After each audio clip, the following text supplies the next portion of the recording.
નીતિન પટેલનો કોંગ્રેસ પર મોટો આરોપ. કોંગ્રેસ માત્ર આક્ષેપ કરીને છટકી જાય છે. મગફળી કાંડમાં સરકારે તપાસ કરી છે. સીએમ કાર્યાલય સુધી તાર જોડાયેલા હોય તો વિગતો આપે કોંગ્રેસ. કોંગ્રેસમાં આંતરિક કટોકટી ચાલી રહી છે. તેમના ધારાસભ્યોને મંત્રીઓને મળવા પણ નથી દેતા તેવું કહેવું છે નીતિન પટેલનું. મગફળી કાંડને લઈને નીતિન પટેલે આપેલી પ્રતિક્રિયામાં કોંગ્રેસ પર આક્ષેપ જે તમામ લગાયા છે કોંગ્રેસે તે આક્ષેપો પાયા વિહોણા ગણાવ્યા અને સીધું કહી દીધું કે તેમના ધારાસભ્યોને મંત્રીઓને પણ મળવા નથી દેતા તેવી કટોકટી કોંગ્રેસમાં ચાલી રહી છે.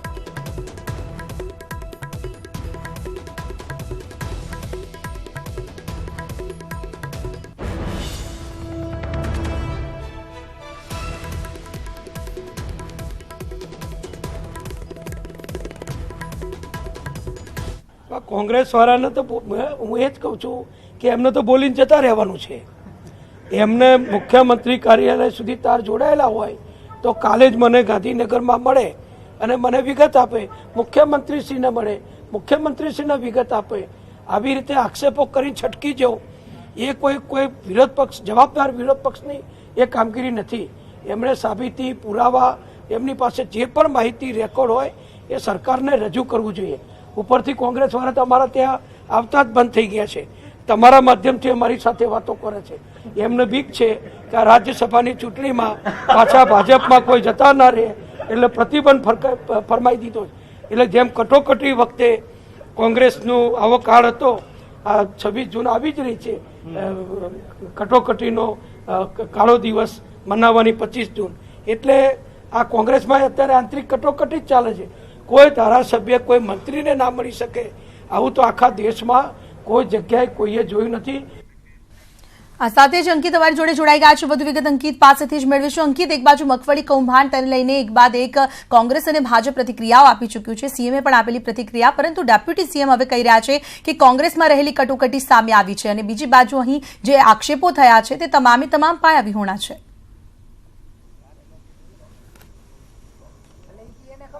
ચોક્કસ ખ્યાતિ, આ કૌભાંડ જેને ઉજાગર કર્યું છે તે વ્યક્તિ આપણી સાથે છે ને તે છે અતુલ કમાણી. ત્યારે આપણે તેમને જ પૂછીશું કે નીતિન પટેલે જે પ્રેસ કોન્ફરન્સ કરી છે, જે આરોપો લગાવ્યા છે કોંગ્રેસ પર, આ પોતે આ ઉજાગર કરવામાં હતા, શું કહેશો આ વિશે? નીતિનભાઈ પટેલની જે પ્રેસ કોન્ફરન્સ અત્યારે મેં સાંભળી આપણા ટીવીના માધ્યમ દ્વારા, બહુ સારી વાત છે. પરંતુ એને જે વાત કરી છે એ કોંગ્રેસની અને ભાજપ કોંગ્રેસની વાત છે. એમાં કોઈ ખેડૂતના હિતની કે ખેડૂત સંગઠનોની વાત નથી. બીજા નંબરમાં અમારી જે વાત છે, અમારી જે માંગણી છે, એ માંગણી માટે અમે જે ચોક્કસપણે અમે એના માટે મહેનત કરી રહ્યા છીએ અને આવતીકાલે સરકાર દ્વારા કોઈ એક્શન લેવામાં ન આવે તો અમારું રિએક્શન પણ જોવામાં આવશે. કારણ કે આવા 8 થી 10 ગોડાઉનો અત્યારે ઓલરેડી ગાંધીધામમાં ધૂળ અને માટી કચરાવાળા છે. એટલે વહેલામાં વહેલી તકે સરકાર, ગુજરાતના મુખ્યમંત્રી વિજયભાઈ રૂપાણી આમાં અંગત ધ્યાન આપી, અંગત રસ લઈ અને જેટલા આમાં સંડોવાયેલા છે, નાફેડના અધિકારીઓ હોય, કોઈ નેતા હોય કે કોઈ મંડળીના કર્મચારીઓ હોય, વહેલામાં વહેલી તકે આની સામે લઈ આવી અને કાયદેસરની કાર્યવાહી કરવામાં આવે. જ્યાં સુધી આ વસ્તુ ન બને ત્યાં સુધી આજે હું કરું છું, કાલે બીજા આવા 5 બીજા ખેડૂત આગેવાનો અને વેપારી સંગઠનોના નેતા તૈયાર થશે. એટલે વહેલામાં વહેલી તકે સરકાર આની ઉપર કાયદેસરની કાર્યવાહી કરે એવી અમારી માંગણી છે. ભાઈ, 40 કલાક કરતા વધુ સમય વીતી ચૂક્યો છે, હજુ કોઈ એફઆઈઆર નથી નોંધાઈ, શું કહેશો? મોટો પ્રશ્ન એ જ છે કે અત્યાર સુધીમાં કોઈ જાતનો અમારી વાત સાંભળવામાં નથી આવી. સતત 5 વાગ્યાથી લઈ અને બીજા દિવસના 3 વાગ્યા સુધી અમારી ગોડાઉન ઉપર હાજરી હતી. કોઈ મોટા અધિકારીઓ અમારા ફોન ઉપાડતા નહોતા. નાફેડના અધિકારીઓ ફોન સ્વિચ ઓફ કરી દીધા હતા. ડેપ્યુટી કલેક્ટર અને કલેક્ટરશ્રીના પણ ફોન સ્વિચ ઓફ આવતા હતા. આનો મતલબ એ છે કે આ કોઈ વાતની સાંભળવા માટે માગતા નથી અને અમને કોઈ પણ ભોગે થકવવા માગતા હોય એવું લાગે છે. પણ અમે થાકશું નહીં. આવતા દિવસોમાં આવા બીજા ગોડાઉન ઘણા છે, બીજા નેતાઓ પણ બજારમાં આવશે. અને બીજી એક વાત, ભાજપના એક પ્રવક્તા એમ કહેતા હતા કે જેટલા ખેડૂત સંગઠનો છે એ કોંગ્રેસની બી ટીમ છે. એલા ભાઈ, બી ટીમ કોઈ આમાં હોતી નથી. ખેડૂત અને વેપારીનું એક સંગઠન હોય છે અને ગુજરાતની સંપત્તિને નુકસાન ન પહોંચે એટલા માટે અમે મહેનત કરતા હોય છે. હકીકતમાં આ ગુજરાત સરકારના જે ઉપલા પદાધિકારીઓ કે નેતાઓ છે આની માહિતી એને હોતી પણ નથી. નીચલા જે કર્મચારીઓ અને નેતાઓ છે એ આખું આ ગોઠવણ થતી હોય છે. એટલે વહેલામાં વહેલી તકે સરકાર અંગત રસ લઈ અને આ વાતને ઉજાગર કરે એવું અમારી ઈચ્છા અને લાગણી છે. અતુલભાઈ, શું માનો છો, ક્યાં સુધી ખેડૂતોના નામે કહી શકાય કે શાસક હોય કે વિપક્ષ હોય રાજનીતિ કરતા રહેશે, શું કહેશો?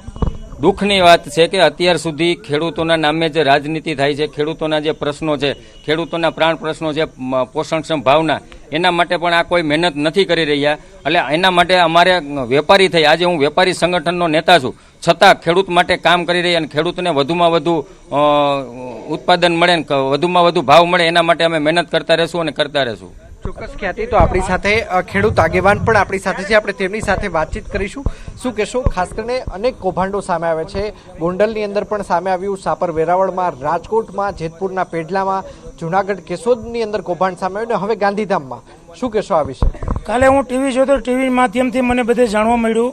આરસીભાઈ બોલતા હતા, દિલીપભાઈ સંઘાણી બોલતા હતા અને આપણા મુખ્યમંત્રી વિજયભાઈ રૂપાણી બોલ્યા હતા કે આ તો જૂનું કૌભાંડ છે. જૂનું કૌભાંડ એટલે ત્યારે શું ચોખવટ થઈ હતી કે ગાંધીધામમાં ટોટલી જેટલી ખરીદી કરી ખેડૂની એ બધા કૌભાંડિયા ગોડામ ભર્યા. તેથી ગોંડલ, જામનગર, ગોંડલ અને જુનાગઢ અને રાજકોટના બારદાન હેરગા હતા, એ જ કૌભાંડની વાત હતી. તો આ તો અત્યારે મીંડા એમ કહેવા કે આ તો જૂના કૌભાંડ છે. તો જૂના કૌભાંડનો તો એને ખુલાસો કરવો જોઈએ ને કે અમે જે મગફળી ખરીદી કરી તમામ કૌભાંડવાળી છે. તો અત્યારે એમ કે આ કોંગ્રેસના માણસો છે કે ખેડૂત એને હારે સંકળાયેલા છે. અરે આ સરકારી ખજાનો છે, એને લૂંટવા માટે આપણે સરકારને મત નથી આપ્યા. શું કહેશો?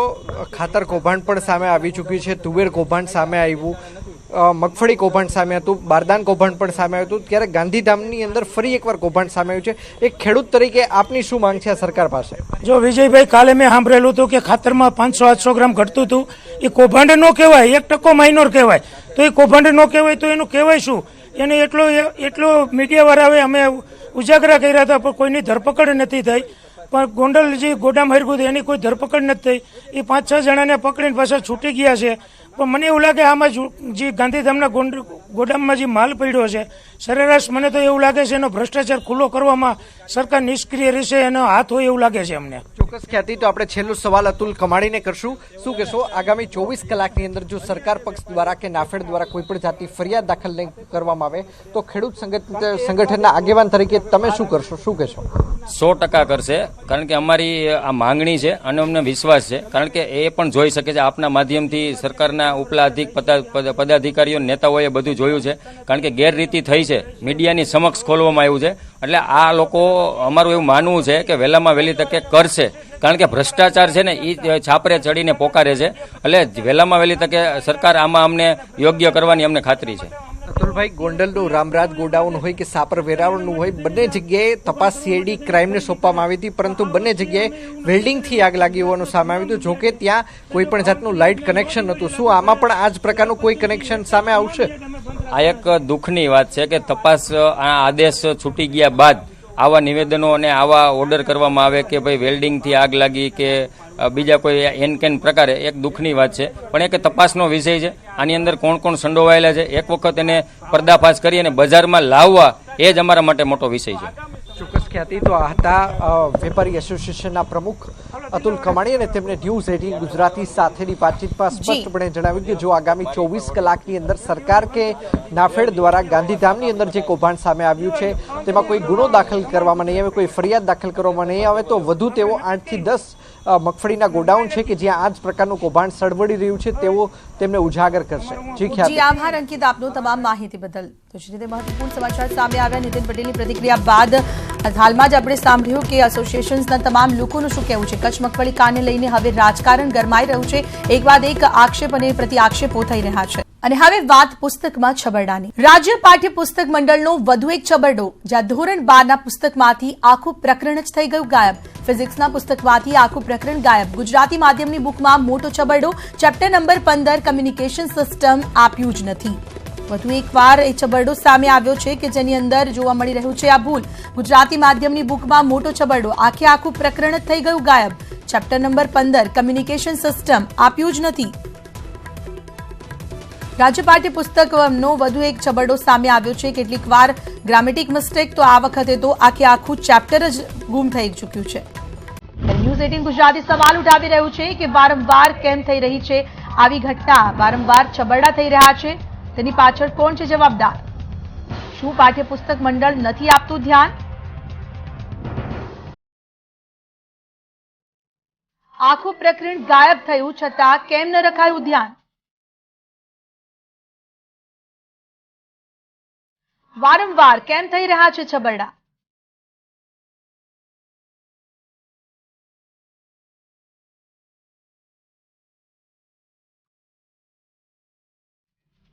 અમદાવાદ મ્યુનિસિપલ કોર્પોરેશન દ્વારા સર્વ શિક્ષા અભિયાન અંતર્ગત કરોડો રૂપિયાનું બજેટ ફાળવવામાં આવે છે. તેમ છતાંય ગોમતીપુર સુંદરમનગરની અંદર આવેલ ઉર્દુ શાળા નંબર 2 માં વિદ્યાર્થીઓને તૂટેલા પતરાવાળી શાળામાં અભ્યાસ કરવાનો વારો આવ્યો છે.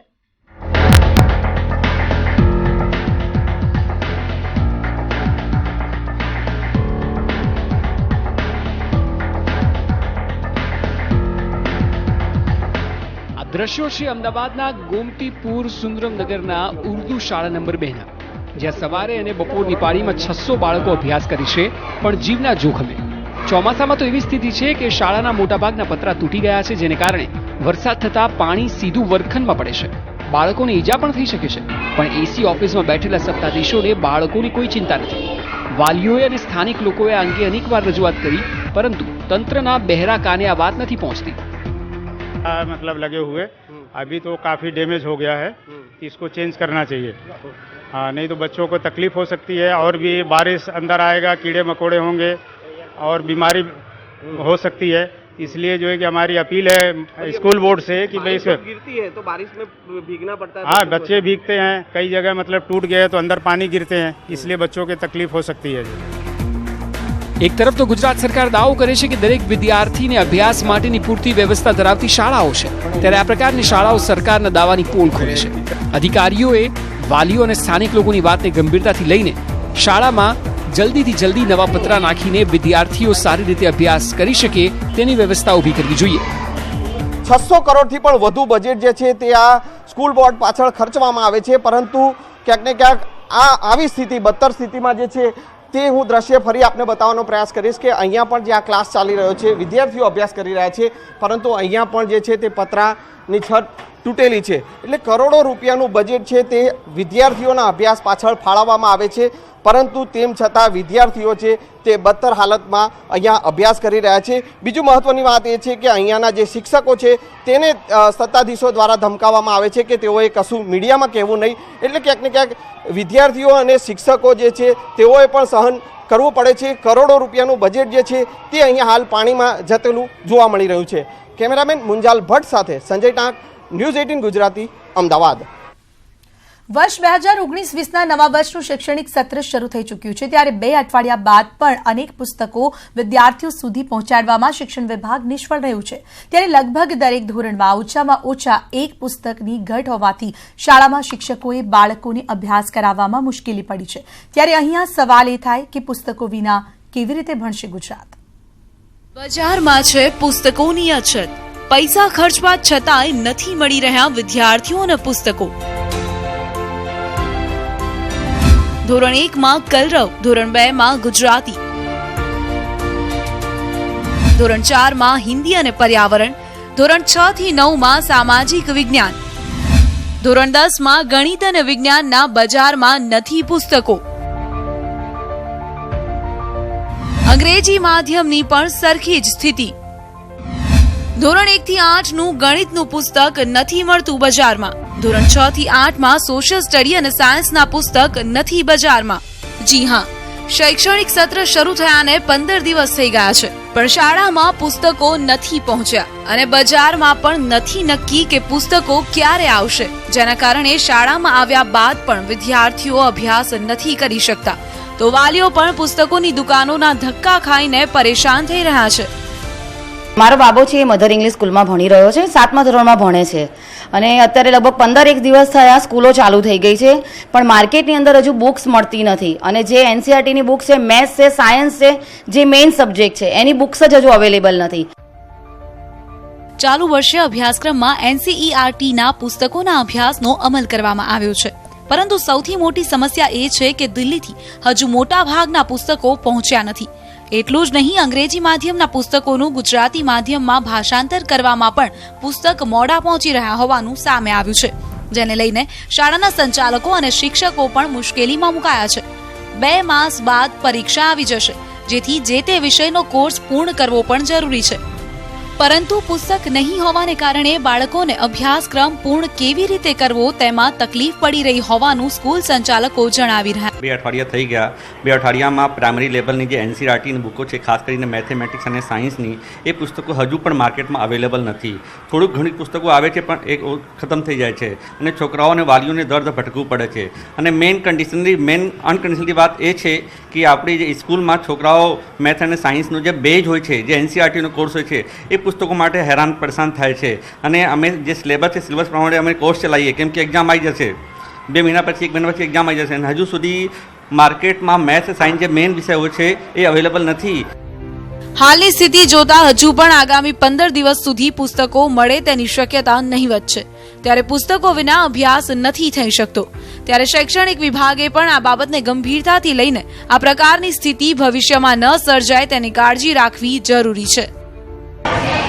સંજય ટાંક, ન્યૂઝ 18 ગુજરાતી, અમદાવાદ. અમદાવાદમાં નીકળનારી ભગવાન જગન્નાથની 142મી રથયાત્રાની તૈયારીઓ શરૂ થઈ ગઈ છે. ત્યારે બંદોબસ્તમાં જોડાનાર હોમગાર્ડ જવાનોએ પણ તૈયારી શરૂ કરી. આજે હોમગાર્ડ ગ્રાઉન્ડ ખાતે પરેડનું આયોજન કરવામાં આવ્યું હતું. ઉલ્લેખનીય છે કે રથયાત્રામાં શહેરમાં 5400 જેટલા અને અન્ય જિલ્લાના હોમગાર્ડ જવાનો પણ બંદોબસ્તમાં જોડાશે. રથયાત્રામાં આ હોમગાર્ડની મદદ મૂવિંગ, પુસિંગ, અખાડા, ભજન મંડળી, ધાબા પોઈન્ટ સહિતના બંદોબસ્તમાં લેવામાં આવે છે. માત્ર રથયાત્રાના બંદોબસ્ત માટે હોમગાર્ડ અધિકારીને પિસ્તલ પણ ફાળવવામાં આવી છે. હોમ ડિપાર્ટમેન્ટ અને પોલીસ કમિશનર શ્રીની માંગણીને ધ્યાનમાં લઈને 5460 જવાનો, લગભગ 5460 જવાનો તો સવારના 5થી રાતના 11 વાગ્યા સુધી ત્યાં આગળ રથયાત્રાના રૂટ ઉપર એની જોડે રહેશે. ઓકે. અને એમાં વિશેષ 160 જેટલી મહિલાઓ, જે પુશિંગ સ્કોડ જે મહિલાઓમાં જે રથની જોડે જે મંડળીઓને બધી જ્યારે એમાં હશે અને 250ની આસપાસના લગભગ હોમગાર્ડના જવાનો એ અમે રિઝર્વમાં રાખ્યા છે. રાજકોટ વાસીઓ પાણીને સાચવીને વાપરજો. રાજકોટના 5 વોર્ડમાં પાણી કાપ છે. નવી પાઇપલાઇન નંખાતા કોર્પોરેશને લીધો નિર્ણય. વોર્ડ નંબર 2, 7, 8, 10 અને 11માં પાણી કાપ છે. રાજકોટમાં પાણી કાપને પગલે લોકોને નહીં મળે પીવાનું પૂરતું પાણી. રોડ ટેક્સ ભરવા છતાં લોકોને સંતોષકારક પાણી મળતું નથી. મોટાભાગના વિસ્તારોમાં ધીમા ફોર્સથી પાણી આપી અને પરોક્ષ રીતે પાણી કાપ લાદેલો જ છે. ડોળું પાણી આવે છે, ઓછા સમય માટે પાણી આવે છે, દુર્ગંધવાળું અને વાસયુક્ત પાણી આવે છે અને અઠવાડિયે 15 દિવસે કોઈને કોઈ બાના નીચે વાલ રિપેરિંગ, જોઈન્ટ કનેક્શન આવા બાના નીચે વારંવાર પાણી કાપ આપવામાં આવે છે. એટલે ખરેખર તો ભાજપના શાસકોને તંત્ર છે એ માત્ર ખોટી પ્રસિદ્ધિ અને વાહવાહીમાં રાયચારીએ છે અને ગૃહિણીઓને ખૂબ જ હેરાન થવું પડે છે. ધીમું પાણી આવે છે, રેગ્યુલર આવતું નથી, ડોળું આવે છે અને અમે કેટલા વખતથી બહારથી ટેન્કરો મગાવીએ છીએ અમે પીવાના પાણી માટે. પણ તે આ પરિસ્થિતિ માટે અમે ઘણી વખત ફરિયાદો કરી પણ કોઈ અમને ધ્યાન આપતું નથી, સાંભળતું નથી. તો રાજકોટમાં પાણી કાપ અને ત્યારબાદ હવે જો વાત કરવામાં આવે અને સમાચારની, તો છોટાઉદેપુર જિલ્લાના નસવાડી બોડેલી વચ્ચેની નર્મદાની મુખ્ય કેનાલમાંથી લાખો લીટર થઈ રહ્યો છે પાણીનો વેડફાટ. આ કેનાલ પર બનાવવામાં આવેલ 26 નંબરના એસ્કેપ ગેટમાંથી છેલ્લા કેટલાય વર્ષોથી પાણી લીકેજ થઈ રહ્યું છે. ગેટમાંથી પાણી જાણે કે ધોધ પડતો હોય તેમ વહી રહ્યું છે. કોતર મારફતે હરણ નદીમાં વહી જાય છે આ પાણી. પાણીના વેડફાટને જોતા સ્થાનિક ખેડૂતો પાણીના માંગ તો કરે છે, પરંતુ પાણી ન અપાતા તેમણે વરસાદ આધારિત જ ખેતી કરવી પડે છે.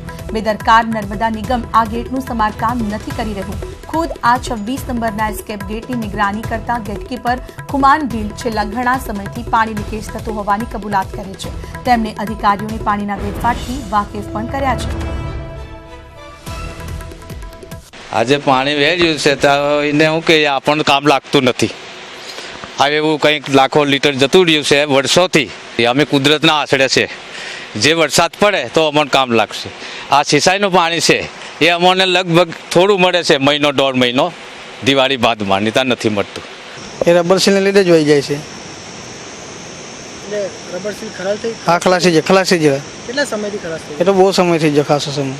કેટલું પાણી વહી જતું હશે? અંદાજે જેટલું થોડું, એક મશીન જેટલું. હા, પાણી બધું કોતરમાં વહી જાય? હા, કોતરમાં નદીમાં જાય. તો ખેતીમાં કામ લાગે છે? ના, તો ડોળો માટે પીવા કામ લાગે જાય. તો તાપીના શુદ્ધિકરણ માટે સુરતીઓનો શ્રમયોગ. તાપી નદીને શુદ્ધ કરવા સ્થાનિકો ઉતર્યા નદીમાં. કુરુક્ષેત્ર સ્મશાન ભૂમિ ખાતે સફાઈ અભિયાન હાથ ધરવામાં આવ્યું. તાપી શુદ્ધિકરણ એ સમગ્ર સુરતની જનતા અને તેમજ પ્રશાસન માટે એક સળગતો પ્રશ્ન છે.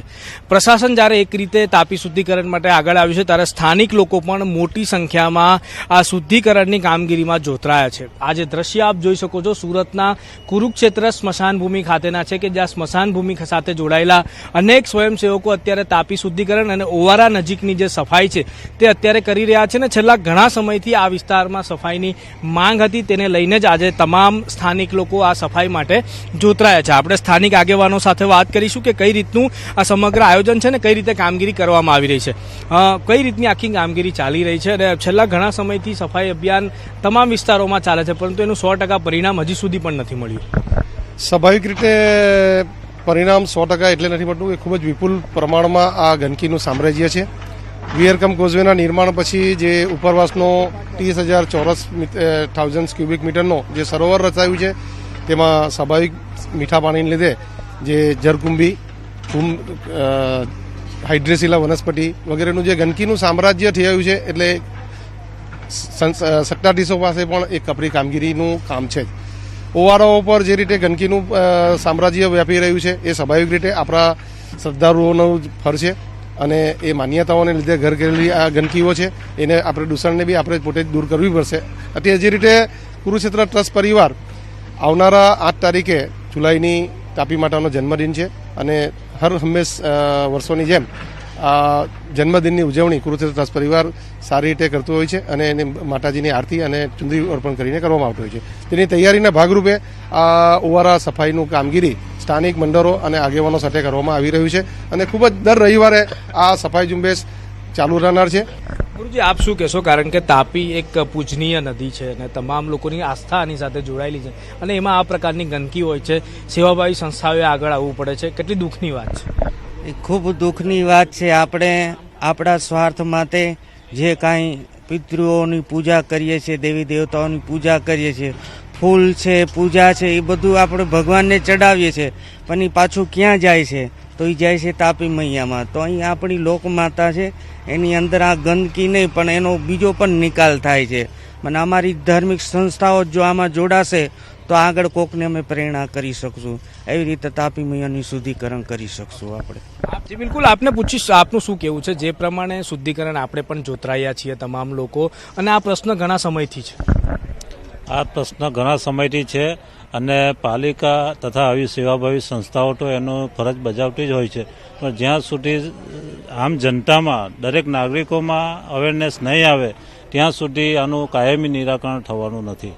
જી બિલકુલ, આ તમામ લોકો એક જ વસ્તુ કહી રહ્યા છે કે જ્યાં સુધી પ્રશાસનની સાથે સ્થાનિક લોકો પોતાની જવાબદારી નહીં સમજે ત્યાં સુધી આ સમસ્યા રહેવાની છે. પરંતુ આજે આ સમગ્ર શહેરમાં તાપીના પ્રશ્નને લઈને જે સેવાભાવી સંસ્થાઓ આગળ આવી છે તેની કામગીરી સરાહનીય છે. કેમેરામેન વિરલ વ્યાસ સાથે પ્રજ્ઞેશ વ્યાસ, ન્યૂઝ 18 ગુજરાતી, સુરત.